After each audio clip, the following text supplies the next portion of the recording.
여러분은 충성이라는 단어를 들으시면 어떤 것이 가장 먼저 생각이 나시나요?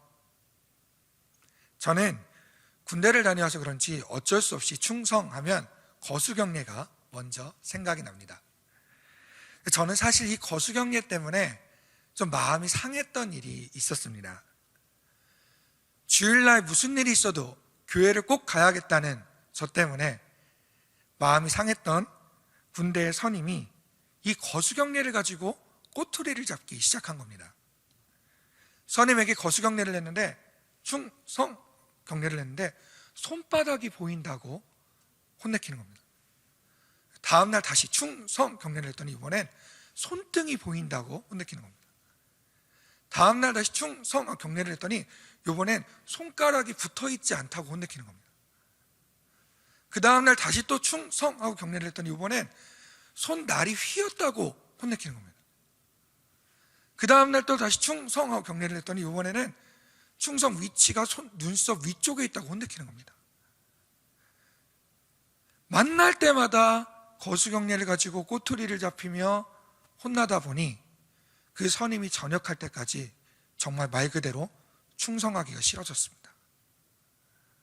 여러분, 사람에게 겨우 이 손바닥 하나로 충성하고 인정받는 것도 이렇게 어렵고 힘든 일인데, 오늘 본문에는 온전히 하나님께 모든 판단과 생각과 행동을 맡기고 충성했던 인물이 등장합니다.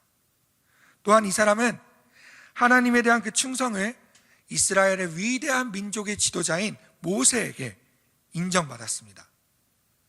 이 인물은 누구일까요? 네, 그렇습니다. 바로 갈렙입니다. 오늘 본문이 포함되어 있는 여호수아 14장은 이스라엘 지파들의 땅 분배 과정 중에 하나입니다.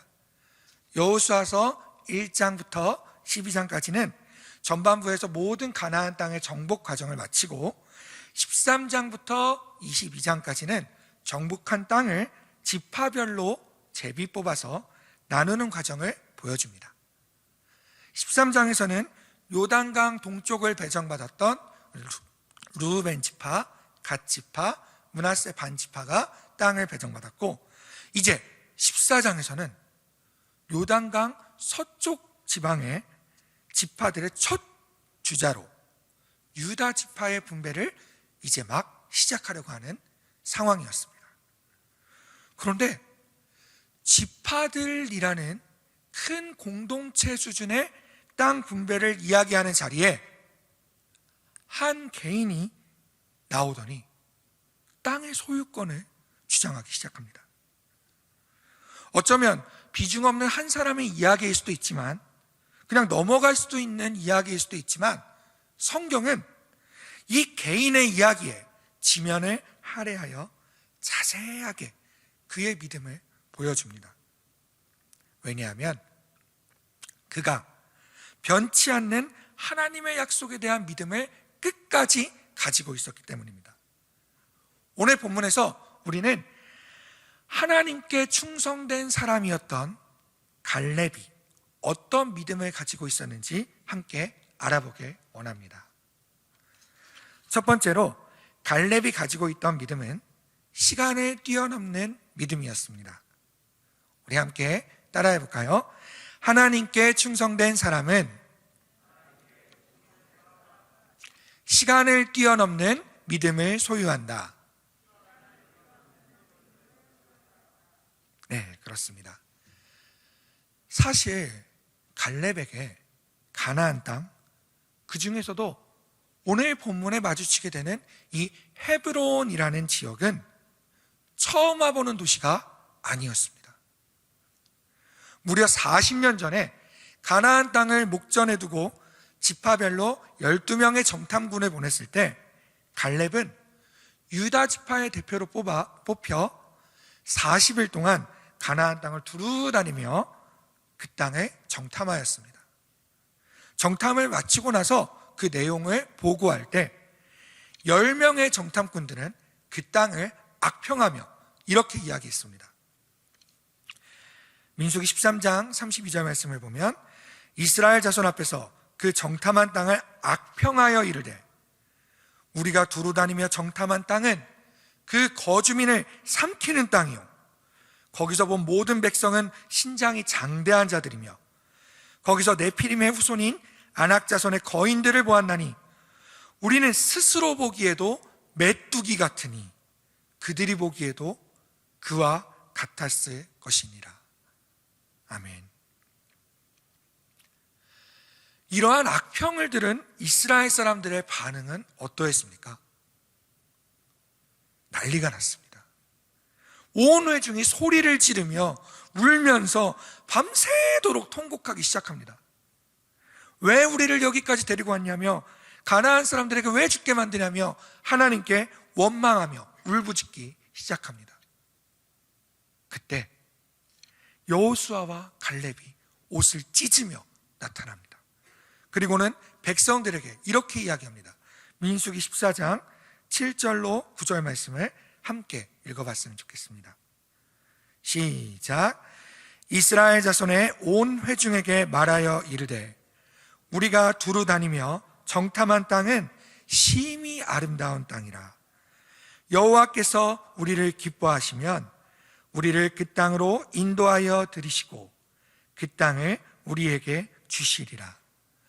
이는 과연 젖과 꿀이 흐르는 땅이니라. 다만 여호와를 거역하지는 말라. 또 그 땅 백성을 두려워하지 말라. 그들은 우리의 먹이라. 그들의 보호자는 그들에게서 떠났고 여호와는 우리와 함께 하시느니라. 그들을 두려워하지 말라 하나. 아멘.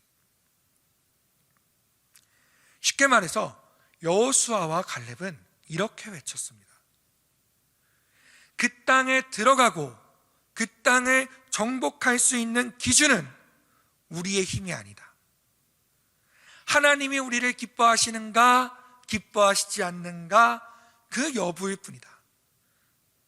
지금 하나님이 우리와 함께 하시기에 그들은 우리의 밥이고 두려워할 대상이 아니다. 이렇게 외치는 여호수아와 갈렙의 믿음의 선포에도 불구하고 여러분들이 다 아시다시피 이스라엘 백성들은 여호수아와 갈렙을 돌로 치려고 했습니다. 그리고 그 자리에 있던 모든 사람이 여호수아와 갈렙을 제외하고는 아무도 가나안 땅에 들어갈 수 없었습니다. 여러분, 이 사건이 끝난 지 이제 45년이라는 세월이 흘렀습니다. 그 애증의 헤브론 앞에 갈렙이 다시 섰을 때 그 갈렙의 감회는 어떠했을까요? 강산이 바뀌어도 좋기 4번은 바뀔 만한 그런 시간, 어느 한 곳에 정착하지 못하는 40년의 떠돌이 생활의 그 시간, 신앙을 무뎌지게 할 수 있었던 수많은 광야에서의 그 좌절의 시간도 갈렙의 45년 전 하나님을 향해 고백했던 그 충성된 믿음을 바꾸지 못했습니다. 헤브론 앞에 다시 선 갈렙은 45년 전에 자기가 선포했던 그 믿음의 고백을 시간을 뛰어넘어 어제 일인 것처럼 생생하게 느끼며 다시 한번 고백하고 있습니다. 성경은 그날에라는 단어를 사용하여 갈렙이 45년 전 그 순간을 얼마나 잊지 않고 정말 생생하게 기억하며 다시 한번 고백하고 있는가를 보여주고 있습니다. 여호수아 14장 9절 12절 말씀을 제가 한번 읽어보겠습니다. 그날에 모세가 맹세하여 이르되, 내가 내 하나님 여호와께 충성하였은즉 내 발로 밟는 땅은 영원히 너와 내 자손의 기업이 되리라 하였나이다. 그날에 여호와께서 말씀하신 이 산지를 지금 내게 주소서. 당신도 그날에 들으셨거니와 그곳에는 아낙 사람이 있고 그 성읍들은 크고 견고할지라도 여호와께서 나와 함께 하시면 내가 여호와께서 말씀하신 대로 그들을 쫓아내리이다 하니. 아멘. 오늘 아마 여러분들이 이 말씀을 들으셔도 다음 주가 되면 아마 기억이 안 날 분들이 아마 반 이상 되지 않을까 생각이 됩니다. 아마 한 달 뒤에 그때 2월 23일 날 수요일 날 그때 수요예배 설교 제목이 뭐였지? 하고 물어보시면 아마 그거 기억하실 수 있는 분이 10명이 되지 않을까 하고 생각을 합니다. 네, 제 믿음이 너무 없나요? 네, 다 기억하실 수 있으신가요? 네, 어쩌면 우리는 어제 들었던 말씀도 지금 까먹고 있는 판에 45년 전에 들었던 말씀을 어떻게 기억할 수 있겠느냐라고 반문하시는 분들도 이 자리에 있을 거라고 생각됩니다. 그런데 신앙의 위기 가운데 있을 때, 인생의 큰 전환점 가운데 서 있을 때, 삶의 방향을 잃고 헤매고 있을 때, 시간을 뛰어넘은 그 갈렙의 고백처럼 지금도 생생하게 내 눈앞에 잡혀질 듯이, 그려질 듯이 확실하고 잊혀지지 않는 그 하나님의 말씀이 여러분의 중심에 있기를 소원합니다. 또한 지금까지 인도하신 그 하나님이 앞으로도 그렇게 우리를 인도하실 것이라는 그 약속의 믿음이 여러분의 마음에 살아 숨쉬기를 기도합니다. 적어도 여러분은, 이 자리에 앉아 계신 분들은 예수 그리스도를 인격적으로 만나고 구주로 영접하고 또 말씀을 통해 그분이 살아계심을 체험하셨기에 이 자리에 앉아 계시는 줄로 믿습니다. 하나님의 살아계심을 체험했던 그 인생의 경험들이 삶 속에서 희미해지지 않길 바랍니다. 주님 사랑합니다 라고 눈물로 고백했던 그 고백들이 여러분의 경험 속에서, 기억 속에서 무뎌지지 않기를 원합니다. 정말 색바란 수채화처럼 기억 속의 저편에 끄집어내야지 간신히 생각나는 것이 아니라 바쁜 일상 속에 완전히 그 고백들을 파묻혀 지내는 것이 아니라 주님과 함께 했던 그 경험들, 지금껏 받았던 그 기도 응답들, 환경과 공동체의 사람들을 통해 나를 인도해 주셨던 그 모든 순간의 날들이 날이 갈수록 생생하게 기억되어서 갈렙처럼 고백할 수 있는 여러분이 되시길 축복합니다. 또한 그러한 주님과의 믿음의 체험들이 하나하나 더욱 쌓여가 여러분의 신앙을 더욱 단단하게 엮어내는 역사가 이 시간 일어나길 축복합니다. 시간을 뛰어넘어 45년 전 그 땅에 다시 서서 그때의 믿음을 선포한 갈렙의 믿음은 전혀 변하지 않았습니다. 그렇다면 그것들을 둘러싸고 있던 그 환경들은 어떻게 변했을까요? 하나님께 충성된 사람, 시간을 뛰어넘어 하나님의 역사하심을 믿고 신뢰하는 사람은 환경 넘어 그 이면에 계신 하나님을 볼 수 있는 믿음을 소유하게 됩니다. 우리 함께 따라해 볼까요? 하나님께 충성된 사람은 환경을 뛰어넘는 믿음을 소유한다. 그렇습니다. 우리 본문 속에서 갈렙이 마주한 상황이 어떠한지 민수기 14장 12절 말씀을 함께 읽어보겠습니다.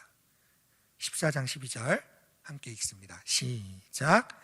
그날에 여호와께서 말씀하신 이 산지를 지금 내게 주소서. 당신도 그날에 들으셨거니와 그곳에는 아낙 사람이 있고 그 성읍들은 크고 견고할지라도 여호와께서 나와 함께 하시면 내가 여호와께서 말씀하신 대로 그들을 쫓아내리이다. 아멘.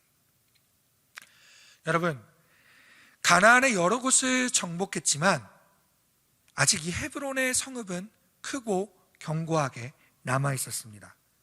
특히 그 안에는 아낙 자손이 살아 있었고 그들의 우두머리이자 가장 큰 거인이었던 아르바와 그의 아들인 아낙, 그리고 아낙의 3명의 아들인 셋의 아히만, 달메가 굳건히 성을 지키고 있었습니다.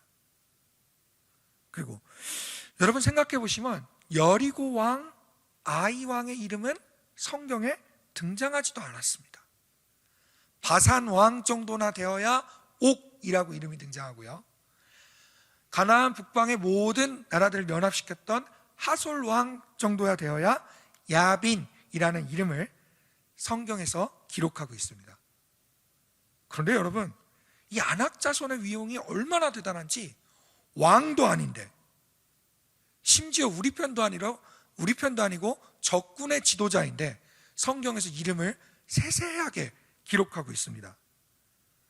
한술 더 떠서 헤브론이라는 이 도시의 이름은 기럇 아르바라는 이름으로 오늘날까지도 이스라엘의 팔레스타인에서 불리우고 있습니다.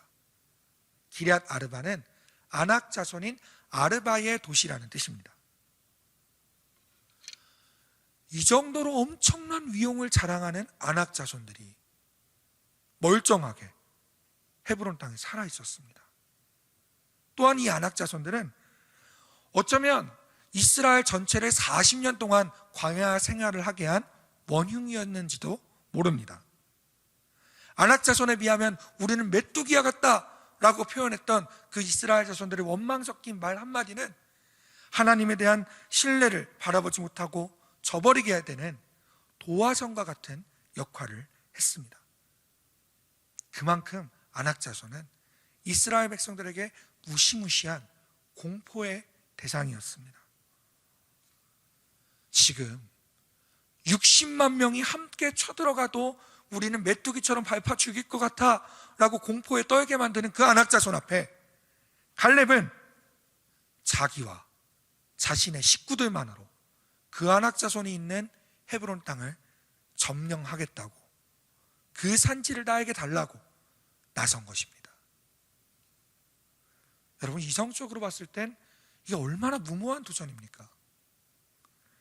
이스라엘 군대 전부가 맞붙어도 될까 말까 한 그런 곳을 혼자서 점령하겠다고 이렇게 나서다니요. 만약에 제가 갈렙 같은 상황이었다면 아마 이렇게 얘기했을지도 모르겠습니다. 하나님께서 이 가나안 땅을 정복하라고 하신 것은 모두에게 주신 사명입니다. 우리 모두 힘을 합쳐서 저 헤브론 땅을 정복합시다. 다만 하나님께서 내 발로 밟는 모든 땅을 너에게 주겠다라고 저에게 약속하셨으니 땅 분배할 때 헤브론 땅은 조금 띄어서 저에게 주십시오. 아마 이스라엘 자손 모두의 힘을 빌어서 헤브론을 정복하는 것이 이성적인 판단이고 올바른 판단이라고 생각했을 수도 있습니다. 그런데 갈렙은 그렇게 하지 않았습니다. 이스라엘을 끈질기게 괴롭힌 거대하고 강력한 적 앞에 당당하게 개인으로 나아갑니다. 그렇게 할 수 있었던 이유는 헤브론 땅에 있었던 그들의 성벽과 키와 힘, 그 이면의 모든 것을 주관하시고 다스리시는 하나님에 대한 믿음이 있었기 때문입니다. 그날에 여호와께서 말씀하신 이 산지를 지금 내게 주소서. 여호와께서 나와 함께 하시면 내가 여호와께서 말씀하신 대로 그들을 쫓아내리이다. 이 고백을 통해 갈렙의 신앙을 살펴보면 철저하게 하나님의 말씀과 하나님의 동행에 자신의 모든 행동들을 맞추는 것을 볼 수 있습니다. 자신의 능력을 의지하는 것이 아니라 하나님께서 함께 하시기에 승리할 수 있으며 하나님께서 말씀하셨기에 그대로 될 것을 믿고 있는 것입니다. 여러분, 지금 우리의 삶은 어떠합니까? 눈앞에 펼쳐진 환경은 녹록지가 않습니다. 코로나 팬데믹의 상황은 2년이 지나도 끝날 기미가 보이지 않고 오히려 요즘 들어 확진자는 지금까지 경험해보지 못했던 무서운 확장세를 보이며 커가고 있습니다. 사람의 힘으로 백신도 만들고 전 국민 접종도 하고 거리 두기도 하고 할 수 있는 모든 일을 열심히 다 해보았지만 종식은커녕 확장세도 막지 못할 만큼 사람의 힘으로는 더 이상 우리가 할 수 있는 것이 없음을 고백하게 됩니다. 이스라엘 자손이 아낙 자손을 공포의 대상으로 삼고 하나님을 떠나 방황한 것처럼 어쩌면 우리는 코로나가 공포의 대상이 되어 우리의 일상을 광야 생활처럼 올가매고 있는 줄도 모르겠습니다. 하지만 하나님 앞에 충성된 한 사람이 45년 묵은 악한 권세의 이면을 꿰뚫어 본 것처럼 우리도 우리를 우겨싸고 있는 환경 이면에 그 모든 것을 하나님이 주관하고 계신다는 그 믿음이 여러분에게 넘쳐나기를 소원합니다. 하나님이 함께 하신다면 우리를 둘러싼 상황은 점점 더 악화되더라도 환경 자체는 아무것도 아니라는 것을 깨닫게 됩니다. 또한 하나님은 이스라엘 공동체가 가나안을 정복하는 것처럼 우리 교회나 공동체를 통해 일하시기도 하시지만 한편으로는 오늘도 믿음으로 하나님을 의지하며 이 산지를 내게 주소서라고 고백한 갈렙처럼 고백하는 이 땅에 남아있는 성도 개개인을 찾고 계십니다. 각자의 환경 속에 파묻히지 않고 변하지 않는 환경에 우울해하고 패배하는 것이 아니라 주님과 함께 일어서는 우리 성도님들 되시기를 축복합니다. 세 번째로, 하나님께 충성된 사람은 편견을 뛰어넘는 믿음을 소유합니다. 우리 함께 따라해 봤으면 좋겠습니다. 하나님께 충성된 사람은 편견을 뛰어넘는 믿음을 소유한다. 그렇습니다. 보통 성경에서 갈렙을 소개할 때는 여분네의 아들 갈렙 혹은 유다 지파 여분네의 아들 갈렙이라는 표현을 많이 사용합니다. 그런데 오늘 본문에서만큼은 지금까지 사용하지 않았던 새로운 단어 하나를 추가해서 갈렙을 표현하고 있습니다. 바로 그니스 사람입니다. 여호수아서 14장 6절 말씀을 보면 그니스 사람 여분네의 아들 갈렙이 여호수아에게 말하되 라고 표현합니다. 또한 14장 14절에서도 헤브론이 그니스 사람 여분네의 아들 갈렙의 기업이 되어 라고 표현합니다. 왜 도대체 갑자기 사용하지 않던 그니스 사람이라는 단어를 사용하게 되었을까요? 사실 이 그니스라는 지명은 꽤 오래전으로 이 그니스라는 지명이 성경에 등장한 것은 꽤 오래전으로 거슬러 올라갑니다. 바로 아브라함에게 하나님께서 가나안 땅을 주시겠다고 약속했던 그때로 거슬러 올라갑니다. 창세기 15장 18절, 19절, 20절, 21절 제가 잠깐 읽어보겠습니다.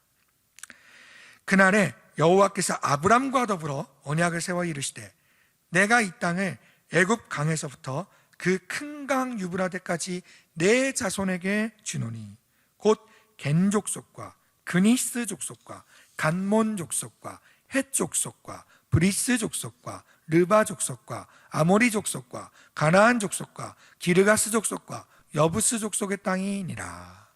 아멘. 여기서 등장하는 이 그니스 족속은 지금으로 따지면 요르단이라는 나라 그 남쪽에 옛날 성경에 등장하는 에돔 지방에 살고 있던 족속이었습니다. 쉽게 말하면 이스라엘 민족 입장에서는 이방인이었던 것이죠. 그리고 이스라엘 민족들이 정복해야 할 가나안 민족 중에 하나였습니다. 그런데 성경은 갈렙이 이러한 이민족이었음을 특별히 말해주고 있는 것입니다.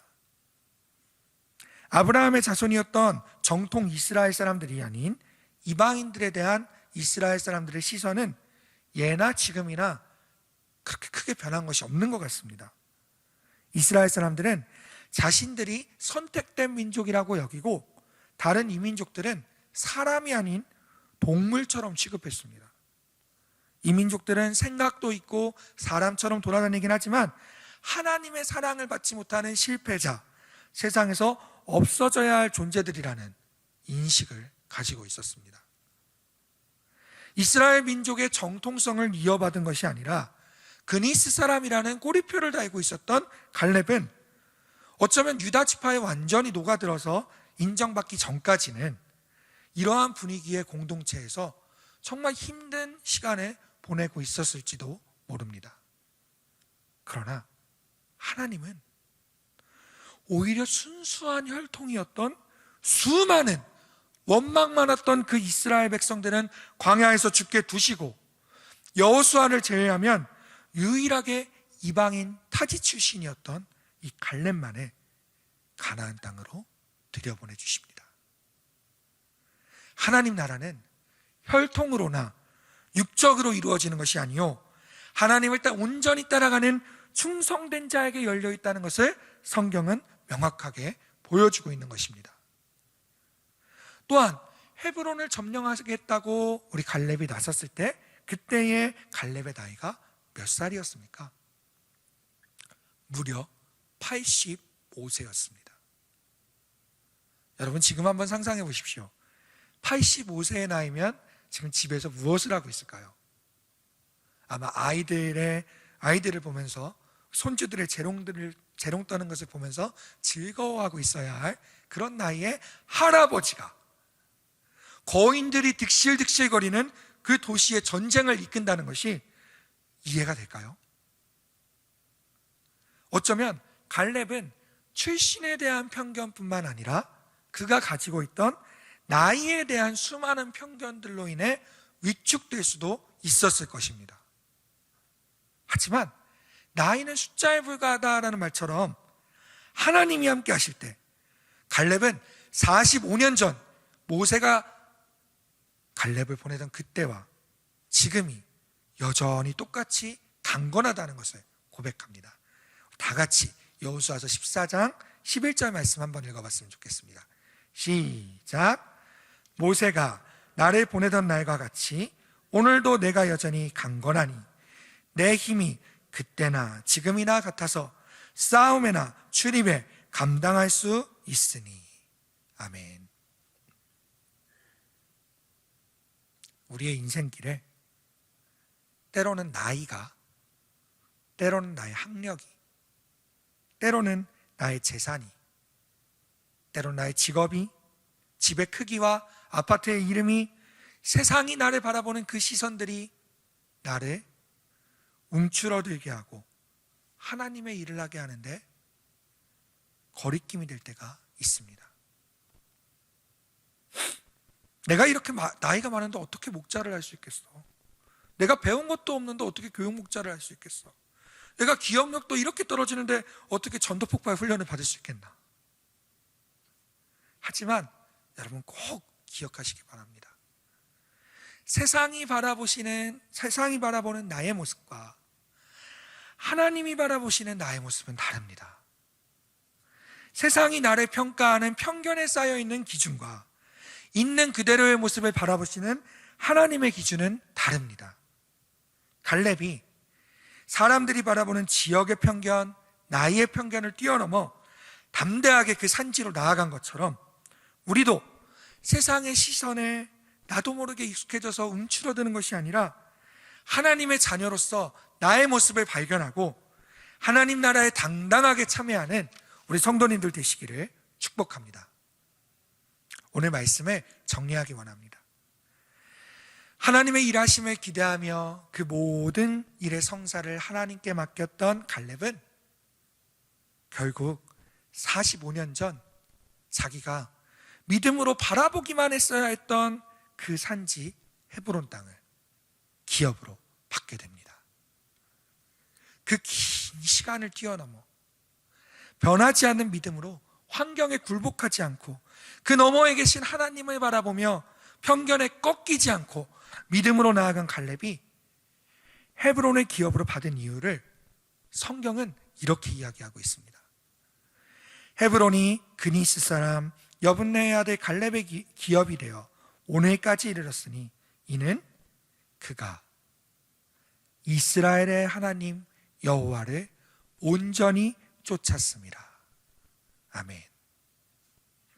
여기서 온전히 쫓았다라고 쓰인 히브리어 말레는 우리 아까 14장 8절과 9절에서 충성이라는 단어로 똑같이 사용되었던 단어입니다.